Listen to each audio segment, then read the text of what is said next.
premier talent à tenter sa chance dans The Voice, ce samedi 15 mars 2025, Eve a choisi de rejoindre l'équipe de Patricia Cass, après avoir convaincu les 4 coachs.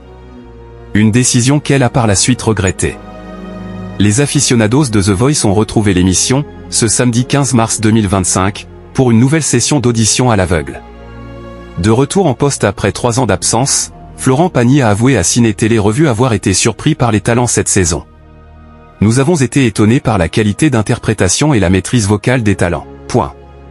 Cette saison, le casting est très diversifié. Nous avons rencontré aussi bien des amateurs que des professionnels, a-t-il expliqué. Le chanteur de 63 ans ne s'en cache pas, pour lui, The Voice, c'est avant tout des voix exceptionnelles. L'émission s'appelle quand même The Voice, donc je veux entendre de grandes voix.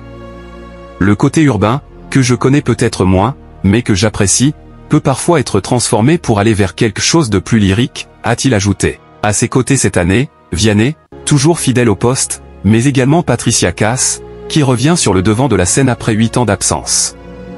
Zaz, quant à elle, effectuait sa première saison. Alors que les talents ont défilé, les coachs ont pu découvrir celui d'Eve, qui a interprété The House of the Rising Sun. La jeune femme de 24 ans a fait se retourner les 4 coachs, mais a décidé de rejoindre l'équipe de Patricia Cass.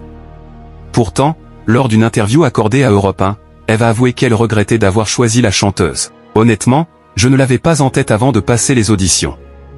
J'étais persuadé que j'allais choisir Florent Pagny.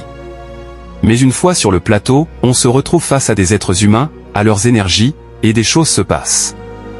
J'ai ressenti quelque chose de plus fort avec Zaz qu'avec Patricia Cass, mais je me suis dit que ce serait plus simple avec elle, car j'avais des problèmes de voix et elle était déjà passée par là, a-t-elle expliqué. Puis d'ajouter, techniquement et musicalement, ça me semblait aussi intéressant de rejoindre son équipe.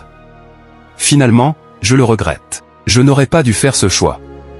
Si elle reconnaît que Patricia Cass est une super coach, adorable même si elle peut paraître un peu distante, Eve a affirmé que Zaz était plus réceptive aux émotions qu'elle pouvait transmettre. Dommage. Merci de nous avoir suivis. Si vous n'êtes pas encore abonné, veuillez vous abonner et surtout activer la cloche des notifications pour ne rien rater.